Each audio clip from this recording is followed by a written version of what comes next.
Welcome to the Business Building Blocks podcast, where we talk about struggles and celebrations that leaders and entrepreneurs experience on their journey to success. I'm your host, Christina, and I'm passionate about helping you achieve massive amounts of success at work and at home. We'll talk about all things people and organizational wellness, share relatable stories, and feature insightful guests because quality people and processes are at the heart of every success story.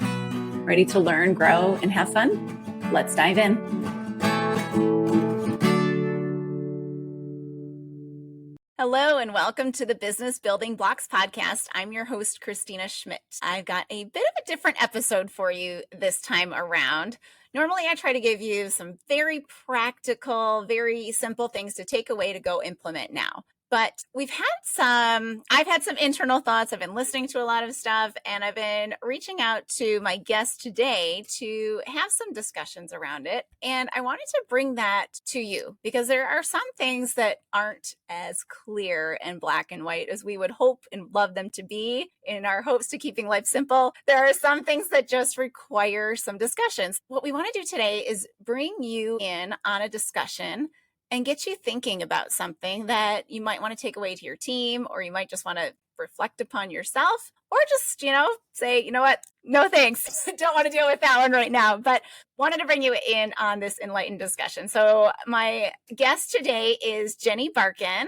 Welcome, Jenny. Thank you very much, Christina. Thank you for having me again. Yes, thank you. So Jenny's been a guest before, but Jenny is a leadership coach, and she works with teams and leaders and is an amazing coach. I have been able to participate in some of her programs and I have loved them. So she definitely gets me thinking a lot. So welcome, Jenny. So because you've been on the show before, do you want to just give us like a little update on, what's going on with you? How are you doing? And doing well, enjoying finally first warm day of the summer. Yes. Right?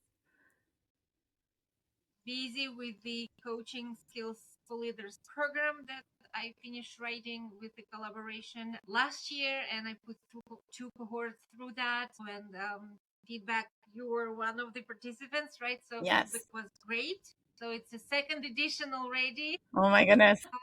Bunch of smaller and larger projects. So I hope the recent developments will not stop people thinking that leadership is something we can't put on the back burner. Whatever happening, we need great leaders now more than ever. Absolutely. Definitely. So awesome. Well, I know I love the work you're doing. So keep at it because I think we have the same mission to get excellent leaders out there to make workplaces better and life better. So yes. All right. So I'm going to introduce our topic today and then we'll jump into it. So we're going to talk about masking in the workplace. So I'm going to have you, Jenny, explain just a little bit about what is masking in the workplace. So in simple terms, masking is when people feel they have to be somebody else at work in order to feel safe. So they pretend to have some personality traits that they don't really have, but they feel they have to exhibit them in order to be respected, to be heard, to be even like belong, right? To be the part of the team. And it's because it's not who they are. It's not their authentic them. It's actually very damaging. So when we pretending that being someone we are not, it drives us, our energy resources down very quickly. But we have to come back the next day and the next day, right? And next week, etc. So it causes a lot of stress and anxiety. It can cause even depression or burnout. It's psychologically very, very demanding process to pretend all the time to be someone that you are not. Awesome. It feels like I know it can definitely come into play in many other places in our lives as well. It's really we mask to fit in wherever. Like my most prominent thing that I think about it is like most teenagers trying to mask something about themselves. But I want to. Teenagers might be a little bit different because teenagers don't know who they are yet. So it feels sometimes it's like they're wearing costume just to see, is it fit or not? Is it feels right? And then to go to the next, to the next, to the next. masking at work, when we come into the workplace, usually in our early mid 20s, we know who we are, right? Mm-hmm. We have some stable personality, and that's what masking why it's so energy draining, because we know who we are, and yet we're trying to be someone else every minute of every day. Yes, yes. So, what I wanted to do today is have a discussion around masking in the workplace versus having a culture in the workplace and values in the workplace, and really almost a concept of we should fit in to a certain box, yet too much trying to fit in, it creates this masking, or it creates this feeling to need to mask, and it squashes the diversity of thought and ideas that we want in the workplace. So let's jump into this craziness. Yeah, it's a tough one for many reasons, I think. And you're absolutely right. We have to, when we coming to work, when we're choosing certain organization to work for, so we feel that something is right about that, right? So we feel that our values are aligned, at least partially, right? The big portion are aligned. So we come into work, and for example, we're finding out that an example is, let's say, curiosity, right? So the how company has a value. One of their values is to stay curious, and I do share this value. But my curiosity personally comes through I'm asking a lot of questions. Mm-hmm. Company culture for curiosity is to go dig information yourself first, Mm. and then come with questions. So that's where I would feel that if I still have this curiosity as my value, then I will do fitting rather than masking, Okay. because I might not go jump in and write and ask questions. I will adapt a little bit the culture of the company and find information myself, Mm-hmm. and then ask questions. Mm-hmm. So here I'm still true to my curiosity. I'm still love asking questions. I feel like they valued, and I feel that I'm bringing some value with my. Mm-hmm. However, if we would look for the opposite, if I'm not a curious person at all, and I came to company that curiosity is a big thing. So all I'm gonna do to really feel myself like I belong is I would be thinking frantically every time, what should I ask? I have to come up with a question. I have to come with the smart question, the right question. I have nothing like in my head, but I will be stressed. They love to be asked. I have to ask. Yes. So that's where I am absolutely masking, right? So I'm coming up with the shallow questions. I'm stressing out. Mm-hmm. I'm not listening, just thinking, what am I going to ask? I have to bring the question. So that's the big problem, right? If I need to Yes. do it all the time. Yes, because you're constantly scrambling, and now you're stressed over not being you, trying to pretend to be this person that you're not. Exactly. So for me, I was trying to identify what is it that masking and what is it that just fitting, Yes. right? So Yes. because we still exist in a society, Mm-hmm. I cannot bring my true self 100% to workplace because it's not appropriate, right? So especially living here in Toronto, I know we have so many cultures. Mm-hmm. So I know if I will come in very like not modest dress to work where people feel very uncomfortable, Mm-hmm. that's disrespectful. That's Yes. so I'm very comfortable. That's 100% me, but I also know I respect these people. I make them feel very uncomfortable. So I was thinking about it, and for me, it comes that if my value, true core values, are aligned with the company value, Mm-hmm. that, and I just need a little tweaking, Mm-hmm. then it would be fit. Yes. So personalities can be different, but the values have to be the same. Yes. At least like big chunk of them has to be aligned. Yes. Yes. What I think really matters, like when I work with teams, I talk about different levels of values. Like you have core values, then you have kind of like pay to play values, which is like, treat people with respect. We're going to be honest. We're going to, like the basics, like we just need to do this, show up to work, like those kind of basic things. And then some like accidental values, but also aspirational values. So what, like where ones we're like striving to get to, or like a goal perhaps, rather than a value we inhibit today and we have today. and we express today. So I really think it's definitely about these core values that need to align, because that is the who you are.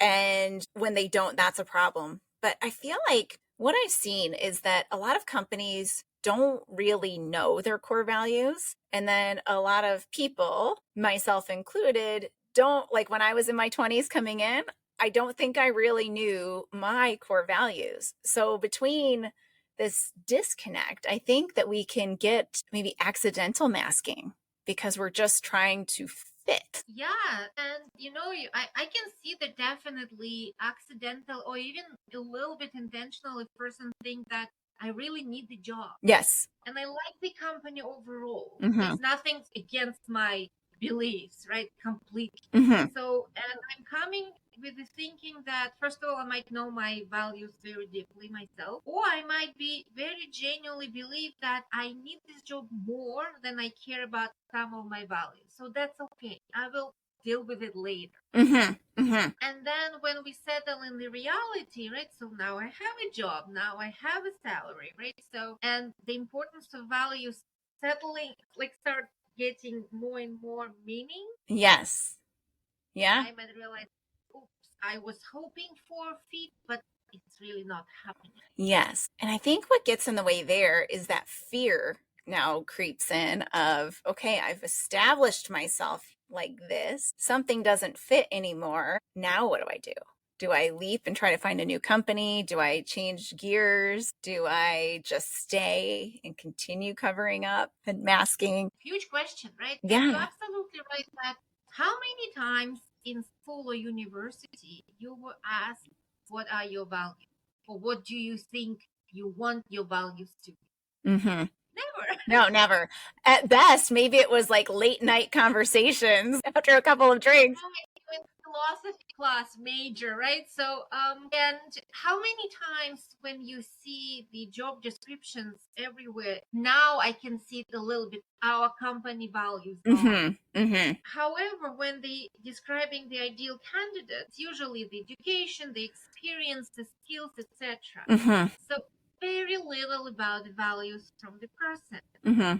How then an emergency waiting to happen, a disaster waiting to happen, if company doesn't know what they're looking for and person never identified them, Mm-hmm. those mishaps still happen all the time. Yeah. Yeah. And It is like I 100% fell into it in my career. Like going through university and coming at, like, there were coveted companies to get to work for. Like, in my engineering degree, it was like, oh, if you could get into Ford or GM, ooh. And then there was like the tier 2, sort of level. And then there was like, we've never heard of this one sort of level. So like, you just wanted to be in those places because they were the big names and they were the coveted ones, or like should have been the best job in the world kind of thing. But values never got talked about. And like fit, like you kind of would talk about fit, but it was like, are you a problem solver? Are you, energetic and work hard and willing to put that extra effort in, work 80 hours a week, whatever it might be. And then you end up living this life of doing that, which is fine until it no longer is. yeah,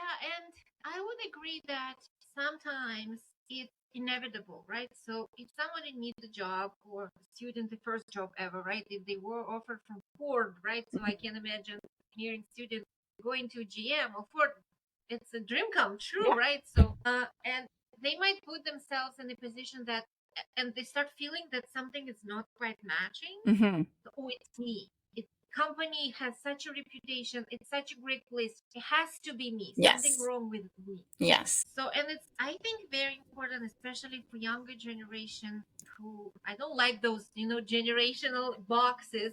I'm just saying that people lately, all ages, start getting back to what's important for them. Mm-hmm. And I can see that first, maybe year or 2 or 3, you can mask, be a little bit not yourself, and it still feels like okay, right? So you don't feel stressed all the time. You're not scared to forget who you are. Mm-hmm. However, if it reaches the point that all you think is how to not slip, right, the wrong word or wrong behavior, and you're thinking about work on Sunday night and your stomach turns upside down, Mm-hmm.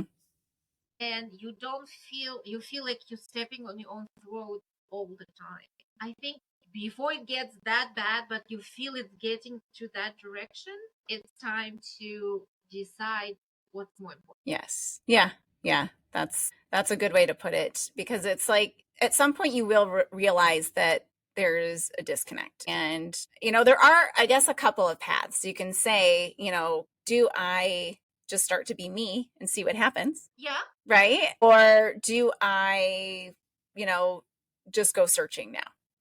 In some ways, I feel like it's almost more fair for the employee to say, I'm going to go try to be me and see what happens. Because maybe it is a shift that needs to happen in the organization, or maybe it's actually okay to be something and we just don't think it is. Exactly. I was thinking that maybe it's a story we told ourselves that if everyone dressing absolutely formally and I have to do the same, I never try to wear jeans and sweater at work. But if I don't, how do I know that it's inappropriate? Mm-hmm. Mm-hmm. I'm talking about very easy things, right? Like clothes, Yes. very superficial, right? Yes. But it's in everything. What if usually we bring whatever boss said and no one asking the question, but they would actually appreciate if I would be the one who asked the question. Mm-hmm. Mm-hmm. So I would definitely, it will take guts, right? Yeah. Some courage, maybe little tiny experiments. Exactly. And I would even say that to help the employees like that, I would even suggest managers, leaders to assume that there are people who are masking more than others. Mm-hmm. And if you are a genuine leader that you care about people, you want them to succeed, you want them to Yeah. sometimes just wrong person was hired, right? So that's happening. But sometimes people told themselves these stories and they trying to be someone they are not without particular reason, really. Yeah. Yeah. Put it on the shoulders of the leaders Yes. to have the conversations about that, to come to the people. If you have basic trust, if you don't have any trust, then forget about it, right? But if you have basic trust and respect, and you come not as okay, sit down now, I'm going to ask you about them. Yeah. This question.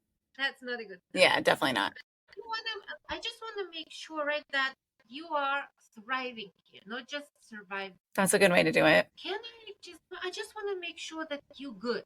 I care about you. If there's something that you feel that you need to do or say that doesn't really fit with who you are, but you still feel the need to do it, Mm-hmm. can you share with me? Mm. And then be curious, right? So don't react to someone and say, oh, everyone agrees with you at the meeting. I feel like I can't question your authority. If your reaction goes, oh my God, no, it's so stupid. Just ask me whatever you want. That's not a good reaction. But if you say, you know what, I do see that people agreeing with me a lot. Thank you for the observation. Mm-hmm. And on the other hand, once in a while, I think I've taken it for granted that people are agreeing with you. And I'm not asking, do you have any questions? Mm-hmm. Can you be this person who will remind me Yeah. to ask that? Or can you be the one that, hey, I maybe wants to ask something? But it has to come from leaders. It does. Show that it's safe. Yes, they have to make it safe to do so, because there is, like, it is about the leader creating that safe space, and it is the ability for them to start pulling things out and recognizing it. So I think it would take several conversations. Like, to take your example even further, like after the next meeting, you would then want to go to that person and say, how did it feel to you? Were you able to ask questions? Did it feel like people were holding back to you? I wasn't able to tell, or something like that. Like, just keeping that conversation going, because when you can say something once because you get some harebrained idea and you can say it once, but in order for people to know that you really meant it, you have to follow up, and you have to have that conversation again, and you have to make it, like you were saying, safe to say something and safe to change and put it out there. And really, maybe more than just saying and following up, on top of that, also exhibit the behavior that you promised. Mm-hmm. Because if you said that I want to be asked questions, you ask me questions, And then the person, okay, I took all my bravery in my hands and I stood up and I asked the question, and the boss looks at me. I don't understand where this question came from. Like, why are you asking me that? That's it. That's the end of, no matter No how one will many ever times. ask a question. Exactly. So you have to realize that and be ready that if you're offering something, people will do it. Yes. If you're inviting, they will come. And you need to be ready that maybe being asked will feel uncomfortable. And maybe I won't even know the answer. Yeah. But still, you have to say, you know what? Thank you for the question. Never thought about this development. Can we come back, I don't know, tomorrow? And I want to think. But that requires the leader to be able to remove their mask potentially as well, because I've seen leaders where they're like, I can't be questioned. I can't have not thought of something because I'm the leader and I'm supposed to have all the answers and be perfect and all knowledgeable. So yeah, that's like a vicious cycle, right? So because if leaders have masks themselves and they attach to them, they aware of them, attached to them, those leaders won't be inclined to ask these questions. Yeah. They won't be inclined to shake status quo. They so much believe in their mask, even though it's not serving them anymore. So more people, leaders who maybe have those masks, but they realize, they self-aware that they're not serving them anymore. Yeah. Or there's no way to continue this way. They will start recognizing masks, others that would encourage them to try and take it off. That's a huge ask from leaders, right? Big time, big time. So the other thing that keeps coming up for me right now is, as a leader, if I haven't noticed it yet, what is my motivation to rock the boat? It's like, if it's not fixed, don't, or if it's not broken. You know, it's sort of like a change or a goal, sort, right? And I know any change, any goal, any shaking status quo always comes with price on the one hand and the prize on the other hand. And unless the prize, the shiny thing, the beautiful thing that this change can bring is overweight the price, the sacrifices I will be making, then it's not gonna work. So I have to, if I'm a leader and I am self-aware enough that masking exists, then I need to come up for myself first with maybe in the physical list, pen and paper or whatever works for you, what I will achieve if people will become real. And what kind of price will I pay if it stays the same? Yeah. Yeah, that's good. I love that price versus prizes thing. Yeah, and it's never obvious. The more we think about it, the more we might realize that maybe right now, however selfish it sounds, right? So it's not a good time for the company to start shaking the boat. I'm not sure what situation it would be, right? So, but I am allowing life is so. Yeah. So I would be pleased and I would hope that people will still see that if people come as authentic self and they not draining the energy for masking, but spending it for creativity and collaboration and teamwork and everything else, we still see that the prize is so much bigger than the price of my own discomfort as a leader. Yes. However, I can see that in some situations it's just, let's wait and see for next 3 months. Yeah, I can see that happening. But if it's safe, no, we're not going to do that ever because it's not comfortable. I would say this company's culture is something fundamentally wrong. Yes, squeezing into the toxic end of things. Like it, because if you don't want people to be authentically them, if you just want them to be robots and just do as I say, then we're not getting the best from them. We're not actually trying to create this positive growth workplace culture. We're just, having robots do work. And that's not going to get the best results. Absolutely not. And I would say people will leave very often, right? Yeah. So calculating how much money company would spend for searching and training and replacing people who left with the new employees the numbers would be catastrophic. Yeah, big time. But I don't think people necessarily, because you don't see as one mass exodus typically, you'll see, oh, that great person left, and oh, that not so great person left. Oh, but that really great one did. And now that, you just see change over. You're like, is this normal? Is this good? Is this, natural, I guess? But yeah, it's definitely an assessment. So go ahead. Would also invite leaders. I do understand that having company has to have some budget, right? It has to get some revenue. It what makes company exist in the first place, right? Yeah. It creates a workplace, etc. However, I can't see right now that it's only things that should be important.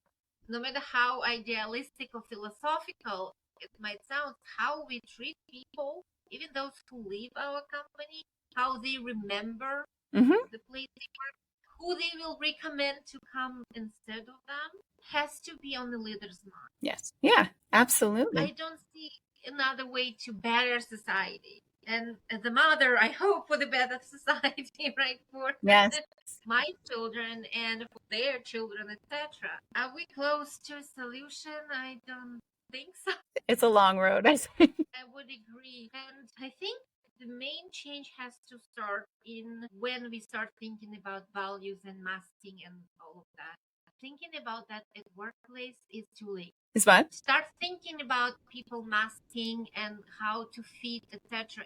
In workplace, it's too late. I think it's 10 years too late. Yes, you're right. Yep. Something has to, it's when we talks about to bring more women in STEM, right? And all kind of programs came alive for university students, female university students to go to engineering, etc. And it's 5 years too late because to become interested in science, it has to be 12, 13, 14 years old girls. Yeah. In high school, who then will creating programs in university is useless if you don't have it in the high. Same with workplace. When we're talking about value and fitting into the values and still staying authentic to themselves without masking, we need to start talking about it in high school later. Yeah. And as parents with our kids, like, what are our values as a family? What are your values? Like, what's important to you? Like, I think about this with my boys right now, and I see them, like my oldest is really starting to get some real interests, and I'm like, I see him loving trying to figure things out and trying to, so trying to say, okay, that's important, and helping him to identify that that's a core value for him, is this, or this is maybe not a core value, but like a huge interest. And if he doesn't get to figure things out eventually in his workplace, then maybe he's probably not going to be very happy. So. Absolutely. And we always saying that parenting and leadership is very similar. It's so many intertwined. And the interesting thing that you might be not a leader at workplace, far from it. However, you have those leadership opportunities within your family. 100%. Yes. Yes. Very much. And we have to stop. Maybe I said myself that it's on leaders to create this safety, right? And invite dialogue and everything. Maybe I have to actually correct myself. We need to start within ourselves and our own values, each one of us. Yes. And teach children. And then when it's dialogue at work will be less awkward and uncomfortable.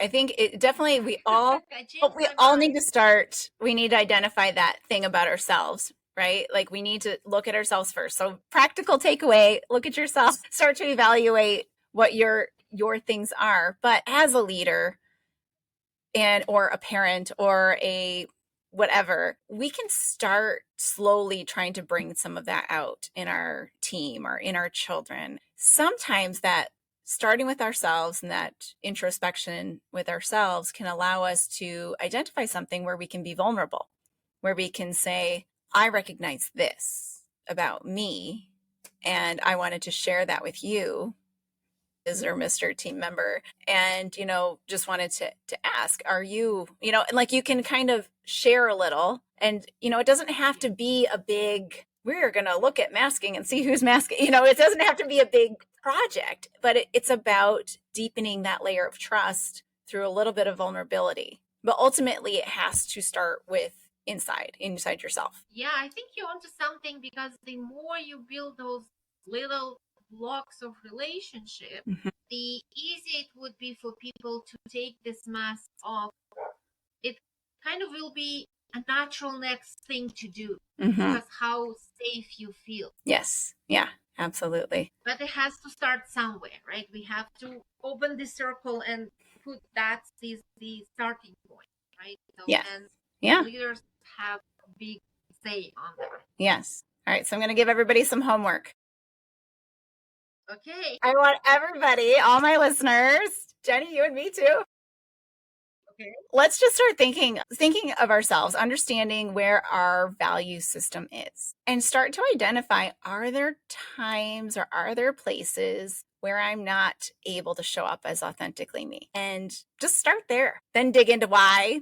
Dig into, is it me? Is it them? Is it, but start there. Like, what are my values, and am I showing up covering them up sometimes? I think that's a good spot to start. Anything to add to that homework? I think maybe just do it regularly. Yes. Times when we think about values, and we kind of, my family values were that and that, so I just adapt them, right? So why think too much? Yeah. So, but the more you think, you might realize, no, that particular value doesn't really work for me, doesn't feel like myself. So I liked at the beginning you said that they're the foundational value, and then inspirational value, aspirational. Yes. Value. Yeah. So those might be something that we don't have, but I like this value. I wish I wanted to be mine. So be flexible but consistent. Yes. Don't write them down like that's it, that can't change. But come to that once in a while, come back to this conversation with yourself and rethink it again and again. Yes, I love it. All right. A big ask. I know, it's so good. All right. Well, thank you so much, Jenny, for having this conversation with me, sharing your insights, and getting us thinking about all of these values, about the masking, about how we're showing up everywhere. So I appreciate it so much. Anything exciting that you want to share with my audience that's coming up for you? Interesting question. Sorry. No, it's okay. So I'm starting this journey with myself to start helping. Usually I was paying attention to companies where we can identify problems and solve them. I can solve their problems, which I'm still doing. And I started thinking about, what if companies have great culture and have great leaders? Are they done? Like there's nothing to be done to change, etc.?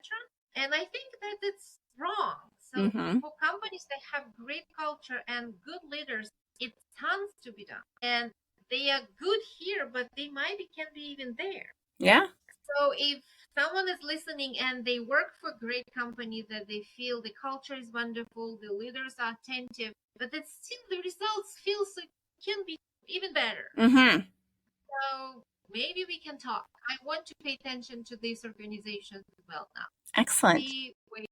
Excellent. And what's the best way for them to get in touch with you? Find me on LinkedIn. It's the best and fastest way. There's an email there, or you can DM me. So that would be. Okay, awesome. Well, thank you so much. And to my listeners, thank you so much again. If you enjoyed today's episode, please share it, like it, subscribe so you never miss another episode again, and leave a review or comment on the YouTube page, because that is how we get the word out to more people. So thank you so much, and we will see you on the next episode of the Business Building Blocks podcast. Thank you. Thanks for tuning in to the Business Building Blocks podcast. If you enjoyed this episode, make sure to subscribe so you don't miss what's next. If you found value in our conversation, please leave a quick review, like, or share. It helps us reach more amazing listeners like you.